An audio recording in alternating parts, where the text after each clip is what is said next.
Europe की car और सामान के दीवानों के लिए खुशखबरी। भारत और यूरोपियन यूनियन के बीच प्री ट्रेड पर सहमति बन गई है और सौदे को अंतिम रूप दे दिया गया है। भारत और यूरोपीय यूनियन के बीच आज होने वाली शिखर वार्ता में मदर ऑफ ऑल डील्स का आधिकारिक ऐलान किया जाएगा। ये समझौता भारत के विशाल ऑटो बाजार को खोलने की दिशा में अब तक का सबसे बड़ा कदम हो सकता है। यूरोपीय बाजार से आने वाली कारों पर अभी 110% टैरिफ लगता है, जिससे घटाकर 40% करने की तैयारी की जा रही है। इस समझौते से भारत और यूरोपीय यूनियन की अर्थव्यवस्था में व्यापार और निवेश को मजबूती मिलने की संभावना है। भारत और यूरोपीय यूनियन के बीच सुरक्षा और रक्षा साझेदारी पर आज हस्ताक्षर किए जाएंगे। भारत और यूरोपीय यूनियन के बीच फ्री ट्रेड एग्रीमेंट के ऐलान से पहले ही मदर ऑफ ऑल डील्स पर भड़का अमेरिका ट्रंप के ट्रेजरी ट्रंप मंत्री स्कॉट बेसेंट ने यूरोप को धोखेबाज करार दिया है। एक इंटरव्यू में स्कॉट बेसेंट ने कहा है कि अमेरिका ने यूरोप से कई ज्यादा कुर्बानी दी है। रूस से तेल खरीदने पर भारत पर 25% टैरिफ लगाया, जबकि यूरोप ने भारत से ट्रेड डील साइन कर ली। दरअसल इस डील से यूरोप अपने ही खिलाफ चल रही जंग को फाइनेंस कर रहा है।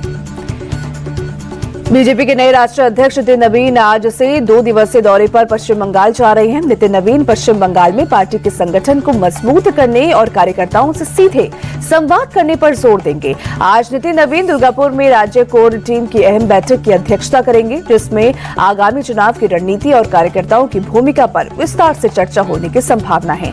वहीं 28 जनवरी को उनका दिन पूरी तरह संगठनात्मक कार्यक्रमों से भरा रहेगा। सुबह वो दुर्गापुर पूर्वा में एक सम्मेलन में शामिल होंगे।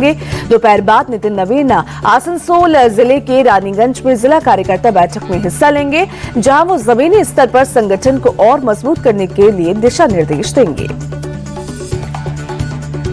प्रयागराज के माघ मेले में शंकराचार्य स्वामी अविमुक्तेश्वरानंद और प्रशासन के बीच छिड़ा विवाद अब और भी ज्यादा गर्मा गया है। स्वामी अविमुक्तेश्वरानंद को 3 शंकराचार्यों का समर्थन मिल गया है। जबलपुर पहुंचे द्वारका शारदा पीठ के शंकराचार्य स्वामी सदानंद सरस्वती ने अविमुक्तेश्वरानंद जी को तीनों शंकराचार्यों का समर्थन होने का दावा किया है। उन्होंने कहा है कि प्रशासन का शंकराचार्य स्वामी अविमुक्तेश्वरानंद से प्रमाण मांगना गलत है। उन्होंने प्रशासन द्वारा निर्दोष ब्राह्मण बच्चों के साथ की गई मारपीट को निंदनीय बताया। शंकराचार्य विवाद थमने का नाम नहीं ले रहा है और इस बीच सीएम योगी ने एक बार फिर से इशारों में स्वामी अविमुक्तेश्वरानंद को लेकर बड़ी बात कह दी है। सीएम योगी ने कहा कि अगर कोई व्यक्ति कहता है कि वो न्याय, संविधान और व्यवस्था से ऊपर है, तो वो संविधान का अपमान कर रहा है। अगर उन्हें व्यवस्था पर विश्वास नहीं है, जो मैं कहूंगा वही होगा वाला रवैया यहाँ नहीं चल सकता। बरेली के सिटी मजिस्ट्रेट अलंकार अग्निहोत्री का इस्तीफा नामंजूर करने के साथ साथ यूपी सरकार ने उनके खिलाफ एक्शन शुरू कर दिया है। अलंकार अग्निहोत्री के खिलाफ विभागीय अनुशासनिक कार्रवाई के आदेश दिए गए, साथ ही पूरे मामले की जांच की जाएगी। बरेली के कमिश्नर को इस पूरे मामले का जांच अधिकारी बनाया गया है। सोमवार सुबह यूजीसी के नए नियम और स्वामी अविमुक्तेश्वरानंद सरस्वती के साथ हुए विवाद से नाराज होकर बरेली के सिटी मजिस्ट्रेट अलंकार अग्निहोत्री ने इस्तीफा दे दिया था। अलंकार अग्निहोत्री ने अपने इस्तीफे की वजह यूजीसी के नए नियमों में स्वर्ण समाज के छात्रों के कथित अधिकार हनन और स्वामी अविमुक्तेश्वरानंद के शिष्य की शिक्षा को खींचना बताया है। यूपी के मुख्यमंत्री योगी आदित्यनाथ और सपा प्रमुख अखिलेश यादव फिर आमने सामने हैं। सीएम योगी ने अखिलेश यादव के सोने उठने की टाइमिंग पर सवाल उठाए। योगी ने कहा कि 12 बजे सोकर उठने वालों के पास गरीबों के बारे में सोचने की फुर्सत कहां होगी। इस पर अखिलेश यादव ने पलटवार किया। अखिलेश ने कहा कि कुछ लोग जागकर भी मदहोश रहते हैं। यूजीसी एक्ट को लेकर देश भर में स्वर्ण समाज का प्रदर्शन जारी है। जगह जगह विरोध प्रदर्शन हो रहे हैं। जो आज यूपी की राजधानी लखनऊ में यूजीसी को लेकर विरोध प्रदर्शन होगा। शाम 4 बजे से लखनऊ के परिवर्तन चौक से ये प्रदर्शन शुरू होगा, जिसमें सैकड़ों की संख्या में स्वर्ण समाज के लोग शामिल होंगे। दूसरी ओर हापुड़ में स्वर्ण समाज के लोगों ने घरों के बाहर पोस्टर लगाने शुरू कर दिए हैं, जिन पर लिखा है बीजेपी नेता वोट मांगने ना आए, ये स्वर्ण समाज का घर है। लोगों का कहना है कि अगर सरकार ने इसे वापस नहीं लिया तो वो चुनावों में इसका सीधा असर देखेंगे। पश्चिम बंगाल के दक्षिण 24 परगना जिले में सोमवार को 2 सटे हुए गोदामों में आग लगने से कम 7 लोगों की मौत हो गई। पुलिस के मुताबिक शव बुरी तरह से जल चुके थे, इसीलिए मृतकों की पहचान नहीं हो सकी। जानकारी के मुताबिक शुरुआत में 6 लोगों के लापता होने की सूचना मिली थी, लेकिन फंसे हुए लोगों के परिवार ने बताया कि मरने वालों की संख्या 10 से ज्यादा हो सकती है, क्योंकि पास के गोदामों में एक सजावट कंपनी और एक मशहूर मोमो चेन के मजदूर काम करते थे। इस घटना के बाद इलाके में अफरा तफरी फैल गई। 7 घंटे की कड़ी मशक्कत के बाद आग पर काबू पाया जा सका। मध्य प्रदेश के रतलाम के चांदनी चौक इलाके में एक हथियारों की दुकान में वेल्डिंग के दौरान विस्फोट से अफरा तफरी फैल गई। हादसे में दुकानदार सहित 3 लोग झुलस गए, जिन्हें इलाज के लिए अस्पताल में भर्ती कराया गया। और बताया जा रहा है कि वेल्डिंग के दौरान अचानक चिंगारी उड़कर दुकान में रखे कारतूसों तक पहुंच गई, जिससे विस्फोट हो गया और दुकान में आग लग गई। आग की चपेट में आकर दुकान का काफी फर्नीचर जल गया। बड़ी तादाद में कारतूस भी नष्ट हो गए। गनीमत रही कि पुलिस और दमकल की टीम ने वक्त रहते आग पर काबू पाया, वरना आसपास की दुकानों में भी आग से बड़ा नुकसान हो सकता था। दिल्ली के शाहबाद टेहरी इलाके में एक ज्वेलरी शोरूम में हुई मारपीट का सीसीटीवी वीडियो सामने आया है, जिसमें दिख रहा है कि एक महिला अपने पति के साथ ज्वेलरी की दुकान पर पहुंचती है। कुछ देर बाद उसका पति काउंटर पर बैठे शख्स को थप्पड़ मार देता है। दुकानदार भी जवाब में थप्पड़ मारता है। इसके बाद महिला का पति लाइसेंसी पिस्टल के बट से हमला करके युवक को घायल कर देता है। इस मामले में पुलिस ने एफआईआर दर्ज करते हुए आरोपी युवक को गिरफ्तार कर लिया है। फिलहाल पूरे मामले की जांच जारी है। देश के सबसे बड़े अस्पतालों में शुमार एम्स भी अब सुरक्षित नहीं है। मामला भोपाल का है, जहां के एम्स के लिफ्ट में चेन स्नैचिंग की वारदात ने सबको सन्न कर दिया।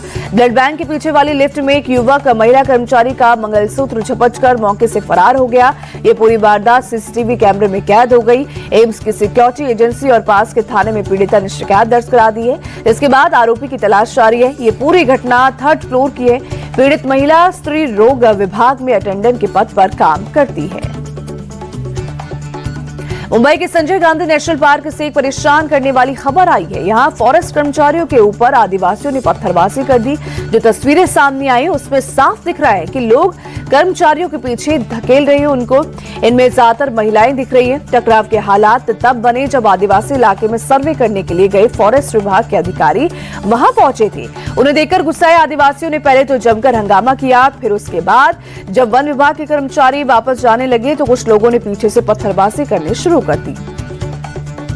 सरकारों की अपील और पुलिस की सख्ती के बावजूद देश में बैन चीनी मांझे के इस्तेमाल से लोग बाज नहीं आ रहे हैं, जिसका खामियाजा दूसरे लोगों को जान देकर चुकाना पड़ रहा है। ताजा मामला हैदराबाद का है, जहां के कुक्कटपल्ली में एक 5 साल की बच्ची की चीनी मांझे से गला कटने से मौत हो गई। बच्ची अपने परिवार वालों के साथ दोपहिया वाहन पर कहीं जा रही थी। इसी दौरान हवा में उड़कर आया चीनी मांझा अचानक बच्ची के गले में फंस गया। गंभीर हालत में उसे तुरंत अस्पताल ले जाया गया, जहां डॉक्टरों ने बताया कि उसकी मौत हो चुकी है। इस घटना से स्थानीय लोगों में काफी ज्यादा नाराजगी है। अपराध पर लगाम लगाने में बड़ी सफलता मिली है। 2024 और 25 में भारत से भागे 71 अपराधी विदेशों में ट्रेस किए गए हैं, जिनमें से 27 को वापस लाया जा चुका है। सीबीआई का ग्लोबल ऑपरेशन सेंटर विदेशी एजेंसियों के साथ मिलकर फरार अपराधियों की लोकेशन ट्रेस करता है और होम मिनिस्ट्री के साथ विदेश मंत्रालय को डेटा सौंपता है। एक रिपोर्ट के मुताबिक 1,91,000 से ज्यादा खोए, चोरी हुए या रद्द भारतीय पासपोर्ट का डेटा इंटरपोल के डेटाबेस में अपलोड किया गया है। कार को कंट्रोल में चलाना क्यों जरूरी है, इसका उदाहरण ये तस्वीरें हैं। यूपी के अमरोहा में नेशनल हाईवे 9 पर दिल्ली से पीलीभीत लौट रही कार का टायर फट गया, जिससे कार डिवाइडर पार करते हुए सड़क की दूसरी ओर पहुंची और सीधे लाइट पोल से ही जा टकराई। टक्कर इतनी जोरदार थी कि कार चकनाचूर हो गई। इस हादसे में पीलीभीत के रहने वाले शिवांग सक्सेना और निधि अग्निहोत्री की मौके पर ही मौत हो गई। रेलबाजी में खुलेआम पिस्टल से फायरिंग, फिर बजी ताली। अब युवकों को ढूंढ रही पुलिस। ये हाल है बिहार के कटिहार का, जहां फायरिंग से जुड़ा एक और वीडियो सोशल मीडिया पर वायरल हुआ है। वीडियो में एक युवक फायरिंग करता दिख रहा है। वीडियो सामने आने के बाद पुलिस ने कार्रवाई शुरू कर दी है। 1 हफ्ते पहले ही कटिहार के कोढ़ा इलाके में एक युवक के देसी कट्टे लहराने का वीडियो वायरल हुआ था। किसी भी इंसान के साथ कब क्या हो जाए ये कोई नहीं जानता। महाराष्ट्र के धाराशिव जिले के उमरगा से डरा देने वाली घटना सामने आई है। यहाँ गणतंत्र दिवस पर आयोजित समारोह के दौरान एक पुलिसकर्मी को अचानक हार्ट अटैक आ गया। घटना में पीएसआई मोहन जाधव की मौके पर मौत हो गई। पुलिसकर्मी को हार्ट अटैक आते ही वो नीचे गिरे, जिसके बाद वहां अफरा-तफरी मच गई। इस घटना का वीडियो सामने आने के बाद सब हैरान रह गए। यूपी के हाथरस में तेज रफ्तार का कहर देखने को मिला। नेशनल हाईवे 93 पर एक रिजॉर्ट के सामने हुए भीषण सड़क हादसे में एक युवक की मौके पर मौत हो गई, जबकि 5 लोग गंभीर रूप से घायल हैं। ये पूरा हादसा वहां लगे सीसीटीवी कैमरे में कैद हो गया। दरअसल एक i10 कार तेज रफ्तार में हाईवे पर दौड़ रही थी। इसी दौरान सड़क किनारे स्थित एक रेस्टोरेंट में खाना खाकर बाहर निकले कैरेंस कार सवार युवक सड़क पार कर रहे थे, तभी तेज रफ्तार i10 कार ने नियंत्रण खोते हुए उन्हें जोरदार टक्कर मार दी, जिसमें एक युवक की मौत हो गई और 5 घायल हो गए। हरिद्वार में हर की पैड़ी के बाद अब गंगोत्री धाम में भी गैर हिंदू के आने पर पाबंदी लगाई जाएगी।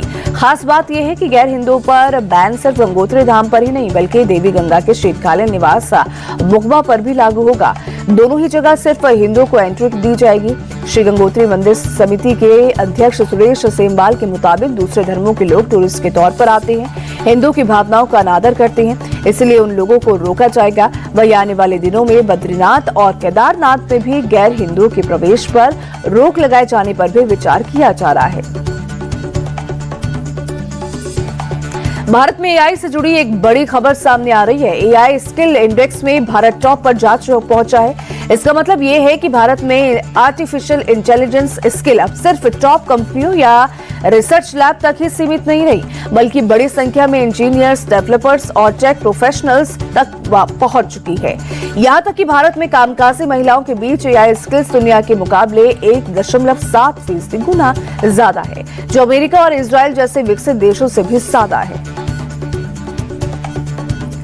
अगर आप नोएडा, ग्रेटर नोएडा या जेवर एयरपोर्ट के पास रहते हैं तो ये खबर आपके लिए है। यमुना प्राधिकरण जेवर एयरपोर्ट के पास चीन के यीव्यू मार्केट की तर्ज पर international business and trade centre बनाएगा, जहां देश के सभी प्रमुख उत्पाद थोक दरों पर एक ही छत के नीचे मिलेंगे। एयरपोर्ट के पास मल्टीपर्पज हॉल बनाया जाएगा, जिसमें cultural programme, award show, concert कराए जा सकेंगे।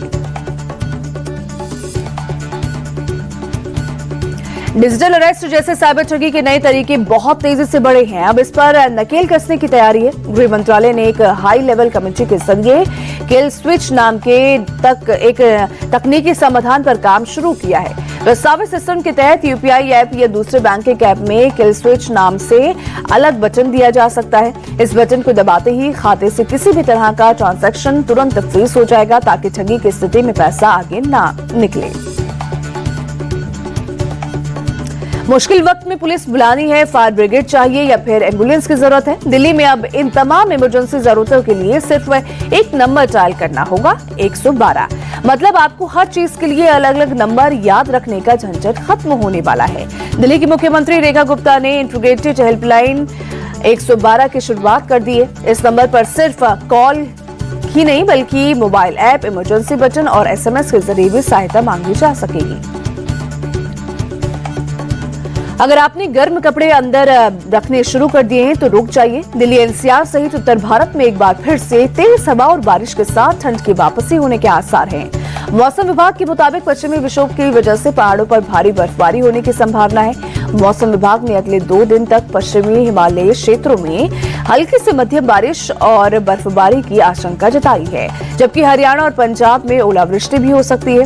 दिल्ली एनसीआर में बारिश का येलो अलर्ट जारी किया गया है, जिसकी वजह से न्यूनतम तापमान 9 डिग्री सेल्सियस तक रह सकता है, जबकि अधिकतम तापमान 19 डिग्री सेल्सियस तक जा सकता है। और अब बात करते हैं विमेंस प्रीमियर लीग की। सोमवार को वडोदरा में मुंबई इंडियंस ने आरसीबी को 15 रन से हरा दिया। मुंबई इंडियंस ने पहले बल्लेबाजी करते हुए 20 ओवर में 4 विकेट के नुकसान पर 199 रन बनाए। टारगेट का पीछा करने उतरी आरसीबी की टीम 20 ओवर में 9 विकेट खोकर 184 रन ही बना सकी। मुंबई इंडियंस के शुरुआती विकेट जल्दी गिरने के बाद हैली मैथ्यूज और नेट सीवर ब्रंट ने पारी को संभाला। दोनों ने मिलकर दूसरे विकेट के लिए 131 रन की पार्टनरशिप की। मैथ्यूज ने 39 गेंदों में 56 रन बनाए, गेंदबाजी में 3 विकेट भी लिए। वहीं नेट सीवर ब्रंट ने WPL इतिहास का पहला शतक जड़ते हुए महज 57 गेंदों में नाबाद 100 रन बनाए। आरसीबी की ओर से ऋचा घोष ने सबसे ज्यादा 90 रन बनाए, लेकिन आरसीबी को हार से नहीं बचा सकी। विमेंस प्रीमियर लीग में आखिरकार पहला शतक लग गया है। मुंबई इंडियंस की ऑलराउंडर नेट सिवर ब्रंट ने आरसीबी के खिलाफ शतक ठोकर ये उपलब्धि हासिल कर ली है। उन्होंने ताबड़तोड़ खेलते हुए 100 रन बनाए और नॉट आउट रहीं। उन्हें प्लेयर ऑफ द मैच चुना गया। नेट सिवर ब्रंट ने डब्ल्यूपीएल का सर्वोच्च व्यक्तिगत स्कोर बनाया। उनसे पहले सोफी डिवाइन, जॉर्जिया वॉल, स्मृति मंदाना जैसे बड़े नाम शतक के करीब पहुंचकर बनाने से चूक गई थी, लेकिन ब्रंट ने आरसीबी के खिलाफ ये कारनामा कर डब्ल्यूपीएल में इतिहास रच दिया। विमेंस प्रीमियर लीग के इस सीजन में मुंबई इंडियंस ने आरसीबी को हराकर 7 मैचों में तीसरी जीत हासिल की। मुंबई अब तक 4 मुकाबले हार चुकी थी।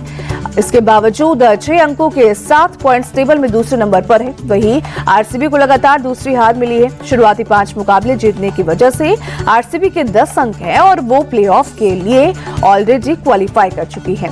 दिल्ली कैपिटल्स पॉइंट्स टेबल में तीसरे नंबर पर है, जबकि गुजरात जायंट्स चौथे और यूपी वॉरियर्स आखिरी पायदान पर हैं।